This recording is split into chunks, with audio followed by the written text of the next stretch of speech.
Hello. This is the first video where we're going to be starting to talk physics and explain the concepts and how to do physics. So in this video I would like to express how physics is considered the basic science. Now, why would it be considered the basic science? It has to do with what physics really studies. Physics studies the interaction of matter and energy. Now, what is not the physics of matter and energy? Ernest Rutherford said that all of science is either physics or stamp collecting. What he meant by that is, if you understand something all the way down to the basics of how matter and energy is working to make this happen, well, you really understand it. If you only understand the various bits and pieces of something, but not the deeper connections on the physical plane of it, well, you're stamp collecting. You're picking and choosing facts without the fundamental connections underneath. So physics is the basic science. And to begin the talking about the amazing universe of physics, we want to start talking about something that I would call the three magics. And they are really forces.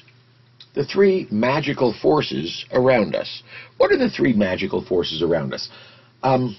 If we were to go outside and I were to say, all right, find the three things that are magic. The forces that you know they're there, but you don't have an explanation for them. Somebody might pick up something and drop it. I would be pretty impressed. Okay, what's going on? When I let this go, some force grabs it and pulls it down. Now, we understand that that is gravity. It's an unseen force.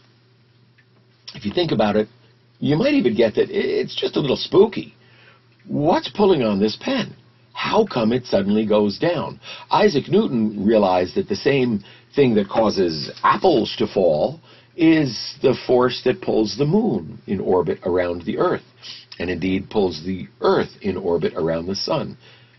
A basic force. Now, do we understand gravity? Well, depends on what you mean by understand it. We can predict it. We can use everything we understand about it to land on the moon. But why it's there, we don't really understand. The universe was born with it. And what are the other forces? What are the other magics in our world? When I drop this, it stops. How come? What stopped it when it hit this surface? You might be inclined to say, well, it hit the surface, and it's not going to go through the surface, so matter touches matter, that's it.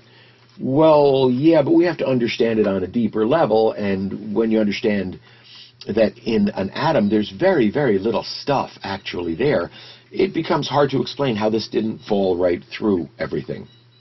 And for that, what we have is the electrons in the outside of the pen met the electrons in the paper. They repelled each other. And that is electromagnetism, or the electromagnetic force. Again, it's another force. It pushes back. Two electrons repel each other. Now, why that should be? Again, this is what the universe started with. These are fundamental magics. We have not explained them. We do not understand them, but we work with them all the time. What's the third magic? Well, if you're standing outside for a while and you're really thinking about this, it might occur to you that that sun is awfully bright and in your eyes, and you could think better if maybe you were in the shade because it's sort of bothering you. And well, the point, of course, is that the sun, what's going on there? How does the sun and stars, how do they keep shining? And when we studied that, for a long time we understood we did not know what was going on. Now we do know what's going on.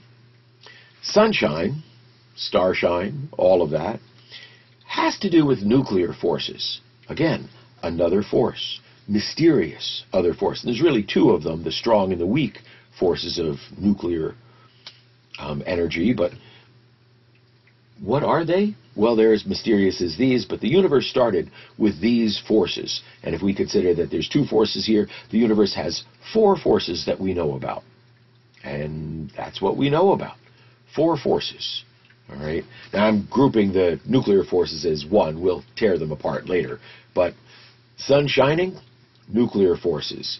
Things bouncing off each other or stopping or chemically interacting, or how you digested your breakfast and used that force to run upstairs, that is the electromagnetic force. And gravity, pulling all things together, making the whole universe work, holding galaxies together, it's another force. So we have these 3 forces that work to make our universe work. When we study particles, subatomic particles, we find there are 3 subatomic particles that really matter to us. Now, there's more than that. There's actually 12 subatomic particles, but it turns out the 3 that we need can make up the entire universe. Well, if you've studied subatomic particles, you know that there are electrons. The first one would be those electrons. You cannot break an electron in half. An electron is absolutely a fundamental particle. But a proton and neutron you can break in half. Or not in half, but you can break them into 3 chunks. And they are, in fact, made of quarks. And there are multiple kinds of quarks, but a proton and a neutron are made of different combinations of up and down quarks. These are just names we gave to the quarks, but they make protons and neutrons. So these 3 particles, electrons and 2 quarks, up and down, make up all the particles we've ever seen across the entire universe. Pretty impressive. There's one other group of 3 that we want to talk about as we get going in physics, and that's 3 Greek philosophies. 3 Greek philosophies that changed the world. What happened? These philosophies, we still use them. We still argue an argument with them. We still determine right from wrong based on these 3 Greek philosophies. The very first one, when you're arguing something, when you're trying to explain something, no magic steps. You're not allowed to make any magic steps, right? The next one is create mathematical models of the things you're talking about. Explain things clearly with mathematics. Not if I do this, this happens, but if I do this to this extent, then this happens. And you measure the quantities and you see how they relate to each other. So mathematical models. And the most important is that if something disagrees with an observation, if an idea you have disagrees with an observation you make, your idea is wrong, period. You're done. That's it.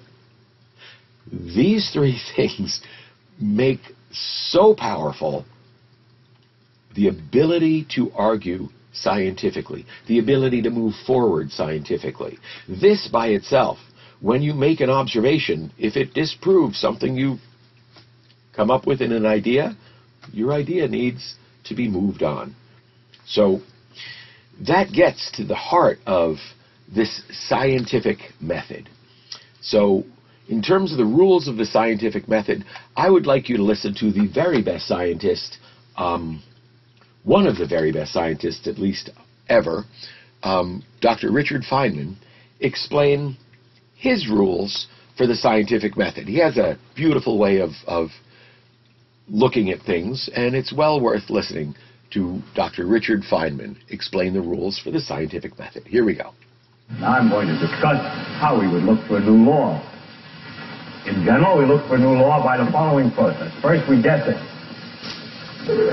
Then we don't laugh, that's the really true. Then we compute the consequences of the guess to see what, if this is right, if this law that we guessed is right, we see what it would imply, and then we compare those computation results to nature, or we say compare to experiment or experience,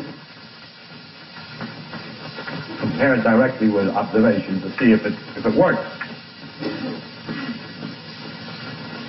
If it disagrees with experiment, it's wrong. In that simple statement is the key to science. It doesn't make a difference how beautiful your guess is. It doesn't make a difference how smart you are, who made the guess, or what his name is. If it disagrees with experiment, it's wrong. That's all there is to it. He was very entertaining. But that is the heart of the matter. If it disagrees with experiment, it is wrong. And that's the scientific method. This is what moved mankind from the Dark Ages into the Enlightenment. It's got us where we are now. So in physics, we use the scientific method endlessly, and that's how we prove the bizarre things we've come to understand. We would not have found these without the scientific method. So I hope that does a little bit for you, reminding you the amazing universe of physics, the three magics, the forces, gravity, electromagnetism, and the nuclear forces, the three particles that make up everything, electrons and the up and down quarks, which are making up the protons and neutrons, and those three important Greek philosophies: no magic steps, mathematical models for whatever you're thinking about, and if it disagrees with observation, it's wrong. Physics has begun.